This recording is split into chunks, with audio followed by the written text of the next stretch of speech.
창세기 22장 7절부터 14절까지 말씀. 이삭이 그 아버지 아브라함에게 말하여 이르되 내 아버지여 하니 그가 이르되 내 아들아 내가 여기 있노라.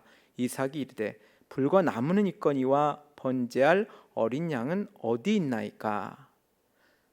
아브라함이 이르되 내 아들아 번제할 어린 양은 하나님이 자기를 위하여 친히 준비하시리라 하고 두 사람이 함께 나아가서 하나님이 그에게 일러 주신 곳에 이른지라. 이에 아브라함이 그곳에 제단을 쌓고 나무를 버려놓고 그의 아들 이삭을 결박하여 제단 나무 위에 놓고 손을 내밀어 칼을 잡고 그 아들을 잡으려 하니 여호와의 사자가 하늘에서부터 그를 불러 이르시되 아브라함아 아브라함아 하시는지라.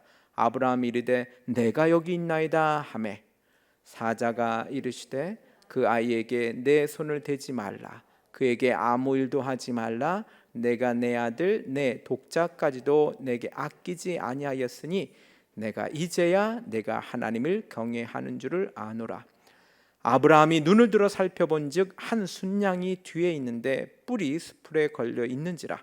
아브라함이 가서 그 순양을 가져다가 아들을 대신하여 번제로 드렸더라. 함께 읽겠습니다. 아브라함이 그 땅 이름을 여호와 이레라 하였으므로 오늘날까지 사람들이 이르기를 여호와의 산에서 준비되리라 하더라. 아멘. 오늘 너무 잘 아시는 말씀입니다. 소위 그 종교인들은 경건이란 말을 아주 좋아해요. 그렇죠? 그 경건한 신앙을 추구하면서 살죠. 물론 우리가 예수님을 믿는 성도들도 경건하게 사는 것이 바른 신앙인 것 맞습니다. 경건한 거 중요하죠. 그런데 누가복음 18장을 보시면 그 바리새인과 그 이제 세리의 그 기도가 나오죠. 이제 바리새인은 서서 따로 기도하여 이르되 하나님이여 나는 다른 사람들 곧 토색 불의 간음을 하는 자들과 같지 아니하고 이 세리와 같지 아니함을 감사하나이다. 그러니까 옆에서 세리가 있었어요. 그렇죠? 그래서 12절에 보면 나는 일에 2번 금식하고 또 소득의 11조를 드리나이다. 그렇게 막 기도하는 거예요. 그런데 세리는 멀리 저기 구석에 가서 감히 막 소리도 내지 못하고 하늘을 쳐다보지도 못하고 가슴을 치면서 이르되 하나님이여 불쌍히 여기소서 나는 죄인으로소이다. 이렇게 이제 기도하는 모습이 나옵니다. 여러분 그 당시 바리새인들은 사회적으로 굉장히 아주 인정을 받고 있었던 거라고 생각이 됩니다. 왜냐하면 이방 문화를 멀리하고 소위 말하는 그들은 아주 경건한 삶을 살려고 애를 쓰니까 사람들이 인정을 했죠. 뭐 구약 성경 모세오경이겠지만 줄줄줄 뭐 외울 정도로 하고 율법 하나하나 철저히 지켜가면서 그렇죠? 아주 잘 지키는 사람이었어요. 이 당시에 신앙의 모범으로 여겨졌던 것 같아요.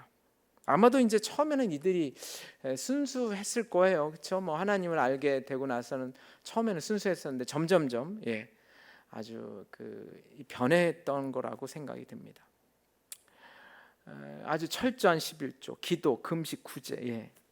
근데 그렇지만 이 세리들은 어땠을까요? 여기 옆에 있는 이 세리는 지금 어때요? 아주 못돼 먹은 사람으로서 그 당시에 치부가 되었어요. 백성들의 세금을 아주 그냥 엄청나게 받아가지고 이제 정부에 낼 것 떼어내고 자기가 나머지 다 그렇게 치부해 버리는. 그래서 이 한마디로 사람들 사이에서 세리는 아주 나쁜 놈이었고, 바리새인은 아주 경건하고 아주 하나님이 제일 사랑하시는 것 같이 그렇게 생각이 됐더란 거죠. 이 기도가 서로 너무 달라요. 근데 한 사람은 아주 자신 있게 하나님 앞에 나와가지고 자기의 경건함을 얘기하면서 아주 떳떳하게 기도해요. 당당하게 얘기해요. 마치 제가 볼 땐 이거를 읽어보니까 마음에 어떤 생각이 드냐면 아주 하나님 나 이렇게 살았으니까 이제 줄 거 주세요. 당신이 나에게 복을 안 주면 하나님도 아닙니다. 뭐 이렇게 따지는다 느낌이 들 정도로 이렇게 지금 기도하고 있는 모습입니다. 이게 반협박이죠. 그러니까 그렇지만 열심히 신앙생활 아니 그건 신앙생활이 아니라 종교생활이에요. 사실은 그렇게 마치 하나님을 그냥 반협박하듯이 그렇게 지금 말하고 있죠. 세리는 아까도 말씀드렸다시피 한쪽 구석에서 하나님 앞에 가까이 가지도 못하고 강대상 앞으로도 못 와요. 그냥 한쪽으로 저 구석에 쭈그리고 앉아가지고 그냥 얼굴도 못 들고 고개를 내리고 구부정하게 지금 하나님 앞에 기도합니다. 뭐라고 기도해요? 하나님, 불쌍히 여겨주옵소서. 죄인이 여기 있습니다. 내가 죄인입니다. 근데 여러분, 여기서 판정이 나버려요. 바로 그 14절에 예수님이 뭐라고 말씀하시냐면, 내가 너희에게 이르노니 이에 저 바리새인이 아니고 이 세리가 의롭다 하심을 받고 자기 집으로 내려갔다, 이렇게 얘기를 하세요. 근데 여기서 바리새인이 아니고 이 사람이, 즉 이 세리가 의롭다 하심을 받고 집으로 갔다. 의롭다 하심이 뭐예요? 의롭다, 의인이라는 거 아니에요? 의인. 의롭다 하심을 받고 집으로 갔다. 이것은 다른 말로 말하면 하나님과 좋은 관계를 맺고 갔다는 거예요. 근데 세리는 어때요? 지금 이렇게 좋은 관계를 맺고 갔지만 바리새인은 어때요? 알다시피 하나님은 나 너 모른다. 세리는 죄인이었는데 의인으로 갔어요. 바리새인은 자기는 의인이라고 생각했지만 그는 여적 죄인이에요. 원래도 죄인이었고요. 여러분, 이게 왜 이렇게 차이가 나고 있을까요? 이게 뭔 차이일까요? 성경은 경외에 대해서 상당히 말씀을 자주 하세요. 경외. 저는 결론적으로 말씀드리면 이 두 사람 사이의 관계에서는, 두 사람에게서 문제는 바로 경외라고 생각을 됩니다. 경외. 하나님을 경외했는가? 신명기 10장 12절에 보면, 이스라엘아, 내 하나님 여호와께서 내게 요구하시는 것이 무엇이냐? 내 하나님 여호와를 경외하고 라고 되어 있어요. 잘 아시는 말씀이잖아요. 전도서 12장에도 보면 이 일의 결국은 다 들었으니 하나님을 경외하고 이런 얘기도 나와요. 그리고 여러분들이 너무 잘 아시는 말씀, 잠언의 1장에 읽어보면 여호와를 경외하는 것이 뭐예요? 지식의 근본이다, 이렇게 말씀하고 있어요. 경외를 굉장히 자주 말씀하세요.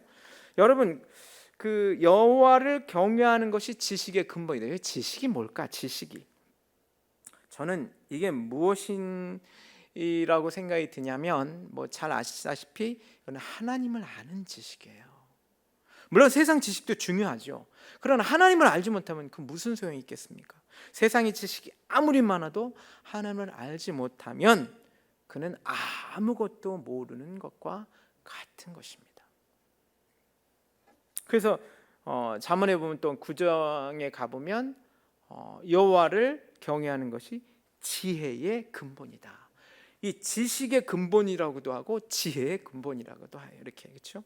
그래서 하나님을 모르는 사람들은 그건 무슨 얘기예요? 스스로 지혜롭다라고 하는 거예요. 죄는 처음에 어떻게 이루어져요? 여러분들, 내가 하나님이 되보고자 하는 거예요. 내가 하나님 되는 거예요. 그러니까 하나님 없이 내가 할 수 있다는 거예요. 그게 죄의 시작이에요. 그렇죠? 하나님 없이 내가 판단하고자, 하나님이 하셔야 되는데 아담과 하와가 그것을 선악을 알게 하는 나무를 따먹음으로써 사실은 그걸 따먹으려는 그 마음부터가 잘못된 것이죠. 그래서 인간은 스스로 지혜가 있다고 말하지만 그러나 그것은 가장 어리석은 것입니다. 하나님을 아는 것, 그것이 지혜의 가장 근본이다. 하나님을 아는 것, 그것이 지혜입니다. 그렇죠? 이 경외라는 말은 이 야레라는 말인데, 이 야레는 원래 이렇게 두려워하다 이런 뜻으로 있지만, 그 야레라고 하는 이 말은 우리가 꼭 기억해야 될 것은 공포심이 아니에요. 하나님을 무슨 마치 그냥 공포스럽게, 물론 하나님은 정말 무서우신 하나님이세요. 죄를 지은 사람들에게, 이 죄를 지은 악한 사람들에게 무섭죠. 그러나 우리 하나님은 저와 여러분들에게 당신의 아들까지도 내어주신 정말 좋으신 분이세요. 근데 이분을 공포스럽게 그분을 만나면 안 돼요. 공포심이 아니에요. 이것은 그분을 존경하고 공경하고 사랑하고 귀하게 마음을 갖는 그런 마음이 있으면서의 두려움이에요. 늘 이 경외를 설명하기가 참 어려워요. 예. 근데 여기서 우리가 또 하나 기억할 것은 귀를 기울인다라는 뜻도 있더라고요. 이 경외라는 말 원어로 보면. 그래서 너무 그분을 사랑하니까 우리가 누구를 사랑하면 이 사람이 무슨 얘기를 하죠? 귀를 기울이잖아. 마치 그거와 같은 것이죠. 그래서 그분의 절대 주권을 인정하고 그분이 나의 아버지, 그분이 나의 하나님이심을 믿고 의지하며 순종하는 그런 어떤 우리 애티튜드, 그런 마음, 이게 경외예요. 그래서 경외하는 사람은요, 결국 하나님 앞에 순종하고 겸손할 수밖에 없어요. 그래서 아까 세리가 주여, 나는 죄인입니다. 나는 죄인입니다. 이 겸손한 거죠. 여러분, 오늘 우리가 읽은 이 아브라함 이야기는 너무 잘 알죠. 근데 이 아브라함 하면 어떤 사람이에요? 믿음의 조상이다, 이렇게 우리가 말하잖아요. 그래서 믿음의 대표적인 사람이다, 우리가 이렇게 생각하고 있어요. 그런데 이렇게 이분이 이 믿음의 조상이다, 믿음의 대표적인 분이다라고 인정받을 수 있는 이런 닉네임, 아주 좋은 이름이잖아요. 이러한 것을 가질 수 있었던 일은 바로 오늘 우리가 읽었던 이 사건 때문에 그렇죠. 그래서 자신의 아들을 이삭을 제물로 바치라고 하는 그 명령을 한치의 추호도 한치의 의심도 없이 그가 순종했던 일입니다. 근데 왜 이렇게까지 하셨을까요? 처음에 제가 성경을 조금 알고 나서, 그러니까 막 이제 시작할 때죠, 어릴 때죠. 그때 성경을 읽으면서 아니 어떻게 아들을 바치라고 그래? 이건 좀 너무 심하지 않나? 이렇게 생각이 들었어요. 그리고 아들을 바치라고 하면 우리는 그럴 수 있을까? 그럴 수 없죠. 우리 자녀를 어떻게 막 바쳐요? 그리고 우리가 알다시피 사람을 바치는 것은 세상 이방 종교들이 했던 일이죠. 얼마 전에 그 신라 시대에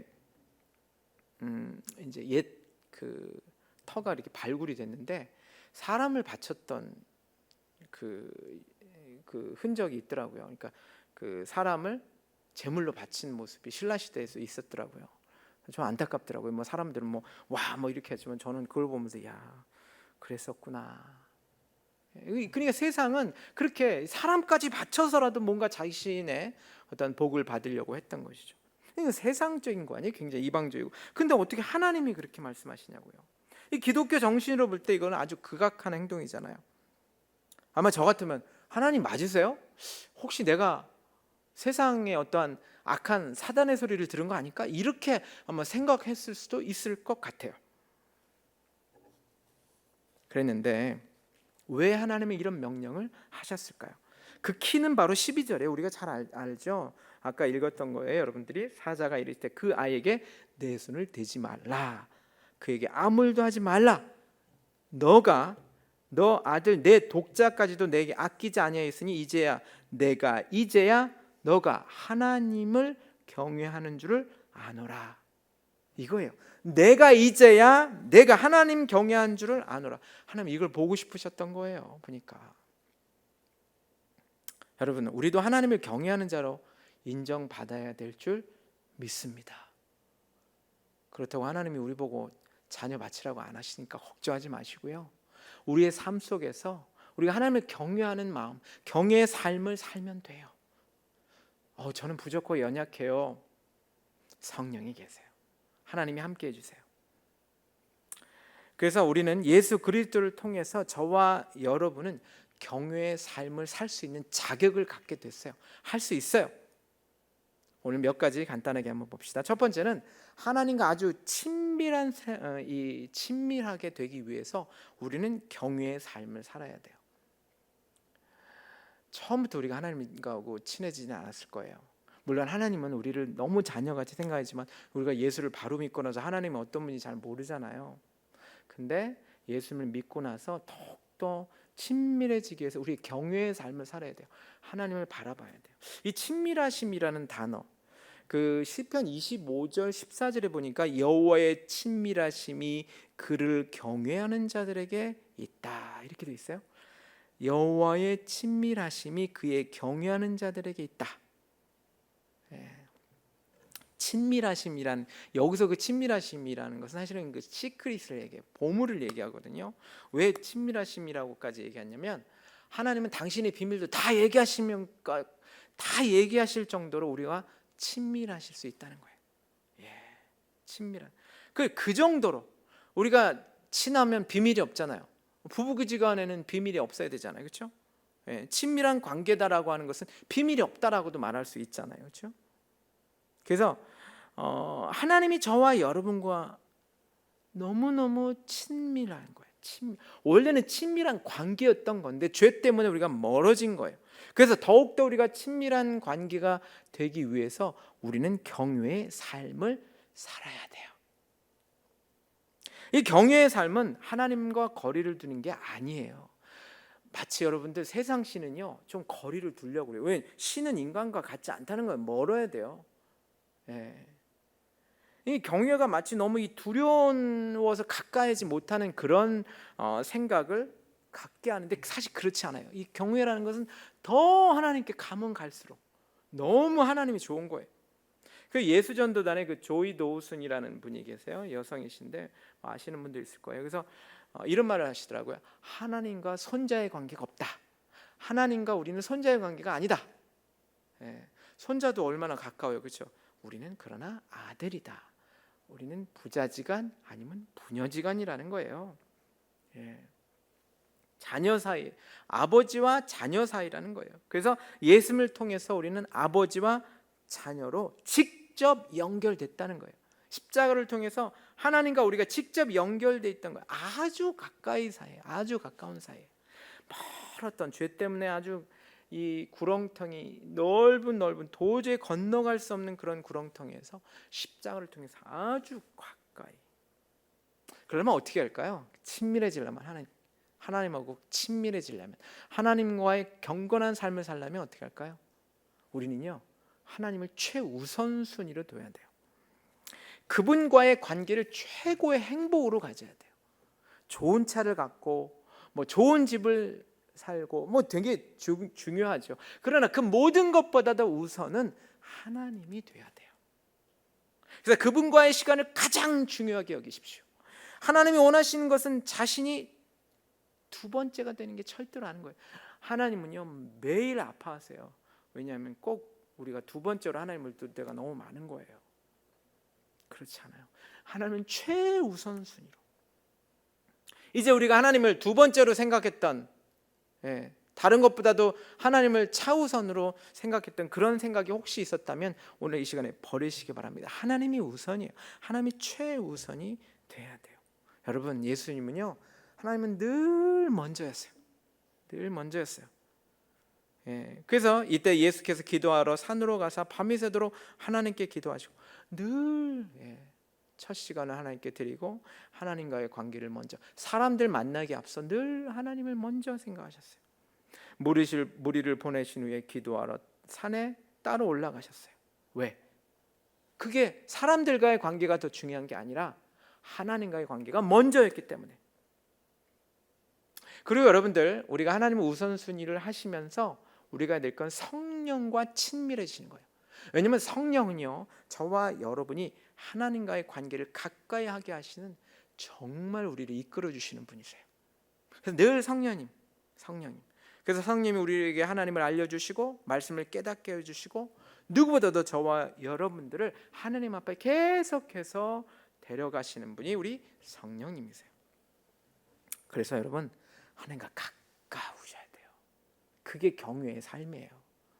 멀리서 하나님을 우러러보는 거, 그게 아니라 가까이에서 끌어안는 게 경외의 삶인 것입니다. 그래서 하나님과 더욱 친밀해집시다. 여러분, 이것이 이 세상 사람들과 가까이 하는 것보다 더 중요합니다. 대통령 아는 것보다 더 중요합니다. 연예인 아는 것보다 중요합니다. 그래서 그것이 가장 복된 일인 것을 기억하시기 바랍니다. 하나님을 최우선, 성령님을 모시는 것. 두 번째는요, 하나님을 알려는 마음이 필요해요. 여러분들, 늘 정말 중요한 얘기지만 매일의 삶 속에서 우리는 이렇게 기도해야 되지 않을까요? 시편 86편 11절에 여호와여 주의 도를 내게 가르치소서. 내가 주의 진리에 행하오리니 일심으로 주의 이름을 경외하게 하소서. 주의 도를 내게 가르쳐 달라고 그래요. 다윗이 그렇게 하잖아요. 우리도 마찬가지예요. 하나님을 경외하는 삶을 살기 위해서는 그분을 알아야 돼요. 알아야 돼. 자, 우선 우리가 하나님께 가까이 가려고 하는, 가까이 가는 것이 경외의 삶의 시작이잖아요. 이제는 우리가 하나님을 알아야 돼요. 어떻게 하냐? 적극적으로 알아야 돼. 적극적으로. 말씀을 통해 우리는 하나님을 잘 알 수 있어요. 얼마나 감사해요. 성경이 있다는 게 얼마나 감사해요. 여러분들, 집에 아마 성경책은 최소한 2-3권 있잖아요. 그렇죠? 여러분, 성령께서 우리에게 말씀을 통해 하나님을 더욱더 알게 하세요. 매일 말씀을 묵상하세요. 여러분들, 적극적으로 말씀을 읽으세요. 그 말씀이 무엇인지 고민하세요. 그 말씀을 연구하세요. 배우세요. 그 말씀 속에서 하나님이 누구신지 이 마음을 열어서 보세요. 그리고 이 성경이 지금 우리 앞에 있잖아요. 어떤 분들은 이 성경을 의심부터 하면서 믿으니까 잘 안 읽어지는 거예요. 여러분, 저는 책을 읽을 때 그 책을 좀 존중해 줬으면 좋겠어요. 존중해야 그 책이 내게 들어와요. 처음 한 장부터 말이야, 이거 이 사람 어떻게 쓴 거야? 막 비판하면서 보면 그 책이 안 들여다 보여요. 마찬가지, 성경도 이 말씀은 진리의 말씀이다 라고 생각하고 읽기 시작하면 그 말씀이 진짜로 진리의 말씀을 깨닫게 돼요. 처음부터 이거 말이야 무슨 말씀이 있다오야 막 이렇게 되면 성경은 저와 여러분에게 절대로 가까이 하지 안 됩니다. 거기서 하나님의 말씀을 찾을 수 있어요. 찾아야 합니다. 열심히 찾으세요. 하나님이 어떤 분이신가? 히브리서 11장 6절에 보면 하나님이 이런 말씀을 우리에게 성경을 통해서 말씀하시는데, 자기를 찾는 자들에게 상을 주신다고 하셨잖아요. 자기를 찾는 자들에게 상. 여러분, 이 상이 어떤 상일 것 같아요? 밥상? 예, 밥상도 하나님이 우리에게 주세요. 사실은, 그렇죠? 예. 그렇지만 여기서 상은요, 제가 볼 때는요, 이 상은 하나님을 알게 하는 그 하나님을 우리에게 상으로 주시는 거라고 저는 믿어요. 그러니까 하나님을 찾는 자들에게는 하나님을 주십니다. 저는 이렇게 보고 싶어요. 맞아요. 하나님을 찾는 자들에게는 뭐 집 한 채를 주고 좋은 차를 주고, 물론 이것도 하나님이 주실 수 있죠. 그러나 더 중요한 건 하나님을 찾으면 하나님을 주세요. 이 얼마나 놀라운 일이에요. 그래서 하나님을 찾으면 하나님이 어떤 분이신지를 우리에게 알게 해주시는 거예요. 하나님 그분을 찾게 될 줄 믿습니다. 가장 큰 상은요, 하나님을 하나님으로 만나는 거. 그 하나님을 내 안에 모실 수 있다는 거. 이거보다 어디 큰 상이 있을까요? 많은 사람들이 하나님의 일을 하나님보다 더 찾는 것 같아요. 하나님이 뭘 주실까?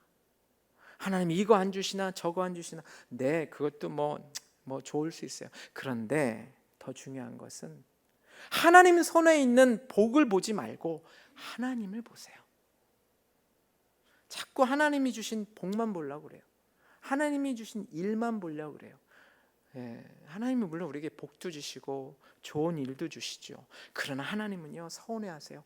왜 나를 좀 봐? 너는 나 아니면 안 되니? 꼭 내가 뭘 줘야 좋으니? 이렇게 말씀하시는 것 같아요. 아니에요. 우리는 하나님의 일보다, 하나님이 주신 복보다 더 우리가 원해야 되는 것은 하나님 그분입니다. 우리 하나님 그분 그 자체, 그분을 저와 여러분들이 더 알고 그분을 원하시는 저와 여러분이 되시기를 간절히 부탁을 드립니다. 우리 교회는 매일 성경 2장을 읽어요. 한 20장 읽으면 좋겠는데 2장을 읽어요. 얼마나 간단합니까? 그렇죠? 꼭 읽으시고 묵상하시기 부탁을 드립니다. 여러분, 그래서 그 말씀 속에서 하나님을 찾으세요. 욕심을 내세요. 그래서 더 읽으세요. 더 읽으세요. 매일 저녁 우리 가정 예배 드리잖아요. 여기서 하나님을 만날 수 있지 않습니까? 그렇죠? 매일매일 열심히 그 말씀 속에서 우리는 가정 예배를 통해서 그 말씀 속에서 하나님을 알게 될 줄 믿습니다. 세 번째는요, 하나님을 경외하는 마음이 필요해요. 자, 하나님을 알려는 마음, 하나님을 아는 지식이 필요하고 세 번째는 하나님을 경외하는 마음이 필요한데요. 경외는요, 여러분 순종을 품고 있어요. 경외라는 단어 속에는 저는 그렇게 느껴져요. 그래서 불순종은 경외를 알지 못해요. 경외한다라고 하면 순종해요. 순종은 경외이기 때문에 그래요. 우리가 하나님을 순종한다? 그것은 그가 경외한다는 거예요. 오늘 아브라함이 하나님을 경외하니까 기꺼이 아들까지도 바칠 수 있는 그러한 순종을 할 수 있었다라고 하는 것입니다. 여러분, 순종하면 우리가 놀라운 일이지만 여러분 순종을 했고 하나님이 딱 이렇게 하나님이 딱 돌아서서 팔짱 끼고 저놈은 자식이 할까 안 할까 이렇게 하실 것 같죠? 안 그래요. 우리 하나님은 그러지 않으세요. 우리 하나님은 힘을 주세요. 그래서 기억하세요. 순종하면 하나님은 힘을 주세요. 순종하려고 하면 하나님은 순종할 수 있는 힘을 주신다고요. 그게 우리 하나님이세요. 참 놀랍죠? 근데 불순종하면 어떻게 하세요? 불순종하도록 놔두세요. 그래서 순종하면 사실은 하나님이 함께 도와주신 거예요. 근데 불순종하면 지가 혼자 한 거예요. 지가 열심히 혼자 하려면 불순종하면 돼요. 그래서 지옥은요 하나님이 보내신 게 아니에요. 요놈 너 죄 지었으니까 지옥 가? 이게 아니에요. 하나님은 지가 간 거예요. 지가 간 거예요. 열심히 해서 열심히 죄 지어서 지가 알아서 간 거예요. 여러분들 순종. 이 경외하는 마음이란 바로 순종하는 마음이다. 이렇게 볼 수가 있습니다. 그래서 하나님에 대해서 기쁘게 그리고 온전히 순종하는 마음, 그게 경외하는 마음입니다. 그래서 경외하는 마음의 반대말을 생각해 봤어요. 제가 그것은 자기 마음을 믿는 거예요. 성경은 뭐라고 되어 있어요? 잠언 28장에 보면 자기 마음을 믿는 자는 미련하다고 그랬어요. 또 우리는 우리 마음을 믿잖아요. 너무 쉽게 믿잖아요. 아니에요. 우리는 하나님을 믿어야 돼요. 하나님의 마음. 그래서 하나님을 경외하는 마음은 이 두 가지 기로에 선택이 돼 있어요. 항상 늘. 왜냐하면 인간은 결국은 이거예요. 뭐냐면 사람에게 잘 보일 것인가, 하나님에게 잘 보일 것인가. 이 두 가지에 늘 그래요. 아까 이 바리새인은요 결국은 사람 눈에 잘 띄려고 하는 거예요. 내가 말이야. 근데 세리는 하나님 앞에 자기를 드러내는 거예요. 여러분, 이 삶의 모든 것에서 내가 누구에게 인정받고 싶으냐, 이게 사람들의 관심인 거예요. 하나님입니까? 사람입니까?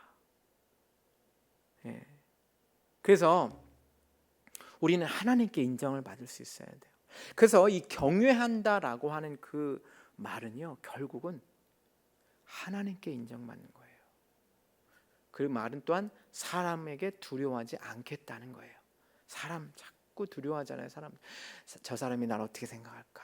사람들이 날 어떻게 생각할까? 그래서 하나님을 경외할 때 우리는 더 이상 사람들을 두려워하지 않게 됩니다. 그래서 신앙인들의 특징은요 뭐냐면 아주 용감하게 삶을 살겠다는 거예요. 어떻게? 하나님만 믿고. 그래서 종교개혁자 중에 존 낙스라는 사람이 있는데요. 그 사람은 그렇게 평가를 받았어요.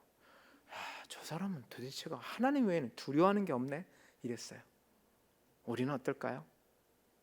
저와 여러분도 오로지 하나님만 두려워하고 사람을 두려워하지 않는, 사람에게 잘 보이려고, 물론 우리가 기본적으로 예의를 지키는 거 맞아요. 그런데 우리는 우선순위에서 사람 때문에 하나님을 무시할 때가 너무 많다는 것이죠. 그래서 우리는 늘 사람들의 반응보다도 하나님의 반응에 관심을 가져야 된다라고 하는 것입니다. 그런 책도 있죠. 예수님이라면 어떻게 하셨을까? 하나님이라면 어떻게 생각하실까? 그래서 아예 여러분들 이렇게 물으세요. 하나님, 지금 제가 이렇게 생각하는 거 어떠세요? 하나님, 제가 이렇게 행동하는 거 지금 하나님 어떠세요? 이렇게 물으세요. 아예 하나님 앞에 묻고 하나님 앞에 늘 기준을 하나님으로 생각하시면서 사는 저와 여러분이 되어야 될 줄 믿습니다. 그래서 이사야 50장 10절에 보면 너희 중에 여호와를 경외하며 그의 종의 목소리를 청종하는 자가 누구냐? 흑암 중에 행하여 빛이 없는 자라도 여호와의 이름을 의뢰하며 자기 하나님께 의지할지어다 그랬어요. 너희 중에 여호와를 경외하며 그 종의 목소리를 청종하는 자가 누구냐라고 저와 여러분에게도 하나님은 질문하십니다. 여러분 이렇게 권합니다. 이랬으면 좋겠어요. 머리에는요 하나님으로 아는 지식이 가득했으면 좋겠어요. 여러분들이 계속 성경을 많이 보고 말씀에 집중하고 또 가정 예배도 그렇고 여러분들이 할 수 있는 최대한 하나님이 누구신가를 아는 이 지식으로 머리에 가득 찼으면 좋겠어요. 그리고 이 가슴에는 하나님을 경외하는 마음으로 가득 찼으면 좋겠어요. 머리에는 하나님을 아는 지식, 내 가슴에는 하나님을 경외하는 마음이 가득해서 이 몸에 저와 여러분들이 그 둘이 하나가 되어서 하나님께 기쁨을 드리는 저와 여러분들이 되시기 간절히 부탁을 드립니다. 세상은요 하나님을 경외하면 이렇게 얘기를 해요. 아이고 참 의지력이 적다. 그러니까 하나님을 저렇게 찾지. 보이지 않는 신을 저렇게 찾지. 세상은 그렇게 어리석어요. 그리고 마치 이제 아유 그래 뭐 나이가 들어서 할 일도 없으니까 뭐 교회 가서 뭐 사람들 만나면 좋지. 이게 무슨 취미 생활로 알아요? 아니에요. 여러분 저와 여러분이 만나는 하나님은요 저와 여러분의 생명입니다. 생명입니다. 야고보서 4장 8절에 야고보는 이렇게 얘기하죠. 하나님을 가까이 하라. 그리하면 너희를 가까이 하시리라. 여러분 가까이 하면 하나님이 가까이 해주십니다. 하나님을 가까이 하라. 그러면 너희를 가까이 하시리라. 하나님께 가까이 오라는 거예요. 우리 삶을 하나님께 가까이 가게 만드는 거예요. 그게 경외의 삶입니다. 경외하는 마음입니다. 여러분 우리 그랜데이 그레이스 이 가족 여러분, 성도 여러분 정말로 우리가 하나님을 많이 알아야 돼요. 죽을 때까지 최선을 다해서 합시다. 그래서 하나님 만났을 때 누구보다도 하나님을 많이 아는 사람들이 우리 성도들이 되시길 바랍니다. 많이 알아야 하나님을 경외할 수가 있어요. 여러분들 말씀을 멀리하는데 하나님을 어떻게 알아요? 더욱더 하나님을 경외하는 마음이 있게 해서라도 그 더욱더 하나님을 가까이 가기 위해서라도 하나님을 더욱더 알아가고 경외하는 마음으로 넘쳐서 주님이 기뻐하시는, 그래서 하나님과 늘 동행하시는 우리 그랜데이 그레이스 공동체가 되시기를 간절히 부탁을 드립니다.